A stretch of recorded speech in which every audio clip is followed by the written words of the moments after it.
¿Sabes cuáles son las 5 preguntas que con mayor frecuencia aparecen en el examen de admisión en la parte de razonamiento verbal? Quédate conmigo y lo vamos a averiguar. Número 1. Inferencias.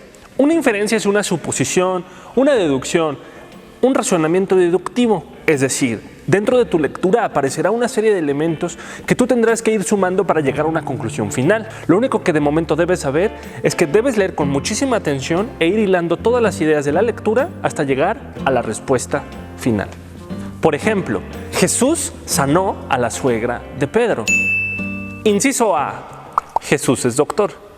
Inciso B, Jesús hace milagros. Inciso C, Pedro está casado. ¿Qué podemos inferir? Primeramente debemos saber que en una inferencia nosotros no podemos agregar valores, información que en la lectura no estén presentes. En este caso, decir que Jesús es médico o decir que Jesús hace milagros serían incisos incorrectos. ¿Por qué? Porque dentro de nuestro texto, que es muy breve, no hay información que respalde esa respuesta.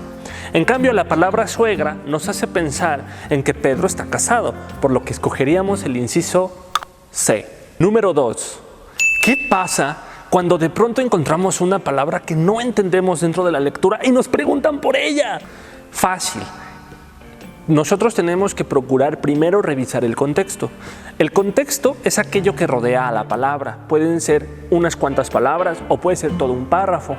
Tomar en cuenta también, por ejemplo, el campo semántico de esa palabra. Si toda la lectura habla sobre animales marinos, muy probablemente la palabra por la que nos están preguntando tiene que ver con la vida marina.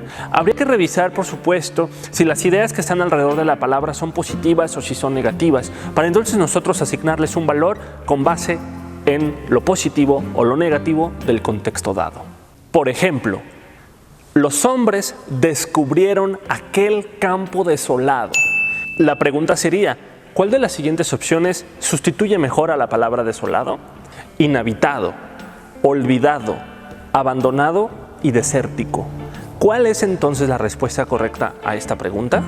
Nosotros tenemos que revisar el contexto. En este caso, la palabra descubierto nos va a ser de gran ayuda, puesto que al considerar que algo se descubre, es decir, que se conoce por primera vez, ese lugar no podría estar abandonado, porque la palabra abandonado implicaría que ese lugar estuvo habitado antes y que con el tiempo las personas de ese lugar lo abandonaron. Lo mismo pasaría para el inciso que diga olvidado, puesto que para que algo se olvide primero debe ser conocido. Por lo tanto, la palabra descubierto ya nos hizo descartar 2 incisos. Desértico es una palabra que carece mucho de contexto. No podríamos nosotros sustituirla por desolado, por lo que la vamos a descartar y nos vamos a quedar con inhabitado, ya que si el lugar se descubre por primera vez, quiere decir que no había nadie antes en ese lugar. 3. Datos específicos. Esta es una de las preguntas más sencillas de toda la prueba. En esta se nos pide que identifiquemos algún objeto, algún elemento que aparece dentro de la lectura. Un ejemplo claro sería, ¿de qué color son los ojos de María Antonieta? Estas preguntas que nos llevan a repetir la información que está presente en la lectura reciben el nombre de preguntas de datos específicos. Lo único que nosotros tenemos que hacer es ir a la lectura, buscar el párrafo en donde se describe el físico de María Antonieta y encontrar el color de sus ojos.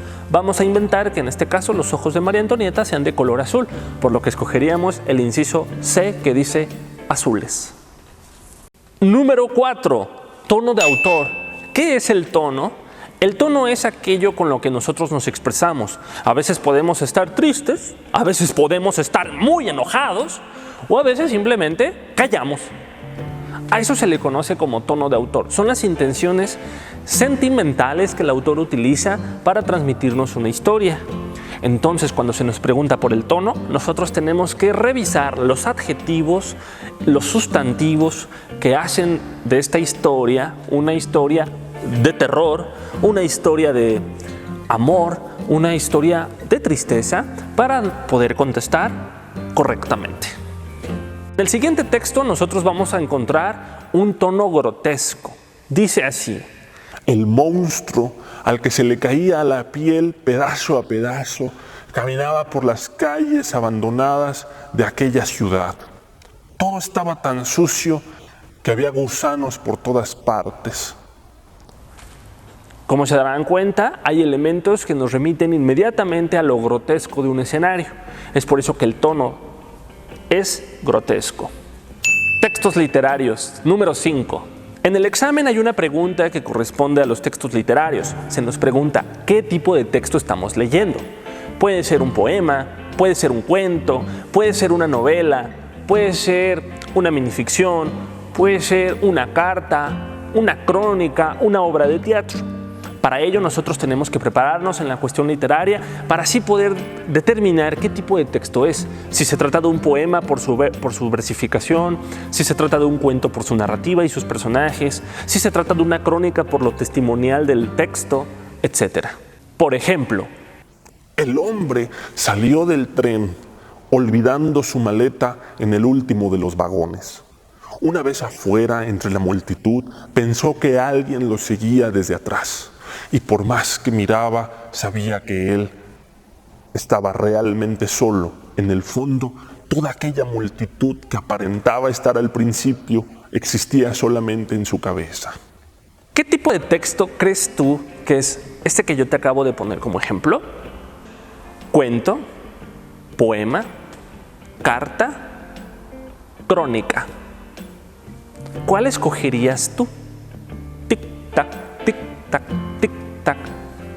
La respuesta correcta sería cuento, por la esencia narrativa de los hechos. Hay una secuencia de acciones en donde un personaje interviene con el lector. Estas fueron 5 de las preguntas que aparecen con mayor frecuencia en tu examen de admisión. ¿Quieres saber más? Suscríbete al canal, dale clic en la campanita, comparte con tus amigos y déjanos tus comentarios en la caja de textos. Yo soy el profe Peter y soy tu profe favorito.